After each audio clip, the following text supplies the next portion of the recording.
Hello friends, welcome back to my channel. চলো, আজ আমি নিয়ে হাজির হলাম আবার একটি নতুন জুয়েলারি। আজ আমি তোমাদের সাথে এই জুয়েলারিটির ফুল কালার প্রসেসটা শেয়ার করব। আমি কালারটা কিভাবে করি এবং কিভাবে করলে বেটার হবে সেটাই তোমাদের সাথে শেয়ার করব। চলো তাহলে ভিডিওটা শুরু করি। তো এখানে দেখতেই পাচ্ছ একটা পেন্সিল চোকার আমি করে নিয়েছি, আর তার সাথে সেম টাইপের দুটো ইয়াররিংস রেখেছি। আর যেটাই ফুল সানফ্লাওয়ারটা দেখা যাচ্ছে সেটা হচ্ছে একটা ফিঙ্গার রিংস রেখেছি। তো সবার আগেই আমি এখানে ফিঙ্গার রিংসটা ইয়েলো কালার করা শুরু করেছি পাপড়িটায়। এটা কিন্তু আমি ফার্স্ট কোট অ্যাপ্লাই করছি।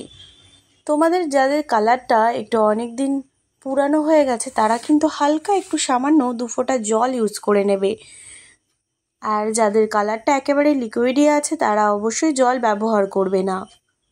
তো চলো একই রকমভাবে কানের গায়েও ফার্স্ট কোটটা অ্যাপ্লাই করে নিচ্ছি। ফার্স্ট কোটটা অ্যাপ্লাই করার পরে কিন্তু ফার্স্ট কোটটাকে ভালোভাবে শুকিয়ে নেবার পরেই এখানে আমি দ্বিতীয় কোটটা অ্যাপ্লাই করে নেব।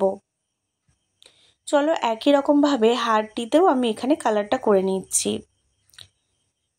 হারেও সেমভাবে সূর্যমুখীর গায়ে আমি হলুদ রং করে নিয়েছি। এবার যে কালারটা ইউজ করব সেটা হলো অরেঞ্জ কালার। অরেঞ্জ কালারটা আমি ঠিক পাপড়িগুলোতে প্রত্যেকটা পাপড়িতে একটা সমান দূরত্ব বজায় রেখেই এখানে আমি দিয়ে নিচ্ছি। কেমনভাবে শেডিং দিচ্ছি তোমরা অবশ্যই দেখতে পাচ্ছ। একই রকমভাবে যে ইয়াররিংসে সানফ্লাওয়ার রেখেছি বা চোকারে যে সানফ্লাওয়ারটা রেখেছি একই রকমভাবে প্রতিটিতে আমি অরেঞ্জ কালার দিয়ে নেব।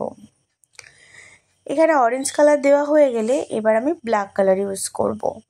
ব্ল্যাক কালারটা সূর্যমুখীর ঠিক মাঝখানের অংশটাই আমি লাগিয়ে নিচ্ছি।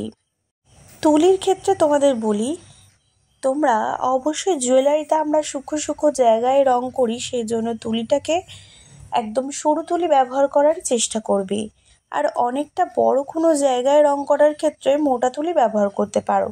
সরু তুলিতে ফিনিশিংটা ভালো হয়, কালার এদিক ওদিকে ছড়িয়ে যাওয়ার চান্সটা কম থাকে। তো অবশ্যই চেষ্টা করবে সরু তুলিটা ব্যবহার করার। চলো, সূর্যমুখীর মাঝখানের অংশগুলো আমি প্রত্যেকটা জুয়েলারিতে একই রকমভাবে ব্ল্যাক কালার দিয়ে নিয়েছি। এবার আমি লাস্টে কিছু সিলভার কালারের স্মল সাইজের বিটস এখানে অ্যাড করেছি। তো জুয়েলারিটার ফাইনাল লুকটা তোমাদের দেখিয়ে দেই। এই হচ্ছে ফিঙ্গার রিংস আর এটা হচ্ছে ইয়াররিংস। দুটো ইয়াররিংসই একই রকমভাবেই করে নিয়েছি। আর দেখো পেন্সিল চোকারটার পাশে কিন্তু আমি একটা সুতোর কাজ রেখেছি। তোমাদের এই জুয়েলারিটা কেমন লাগলো অবশ্যই কিন্তু আমাকে কমেন্টে জানিয়ে যেতে একদমই ভুলো না। আর যারা আমার ভিডিও আজ প্রথমবার দেখছো তারা কিন্তু অবশ্যই চ্যানেলটিকে সাবস্ক্রাইব করে নিও। পাশে থাকা নোটিফিকেশান বেলটিকে ক্লিক করে অল অপশানটিকে চুজ করে নিও, যাতে আমি নতুন নতুন ভিডিও নিয়ে আসলেই সবার আগেই তোমাদের কাছে পৌঁছায়। আর আমি কিন্তু প্রায়শই আমার চ্যানেলে এরকম জুয়েলারির নিত্য নতুন ভিডিও নিয়ে আসি। তো তোমরা অবশ্যই সাথে থেকো, আরও নতুন ভিডিও খুব তাড়াতাড়ি আসবে। ততদিন সবাই ভালো থেকো এবং সুস্থ থেকো। আজ তাহলে আসি, টাটা।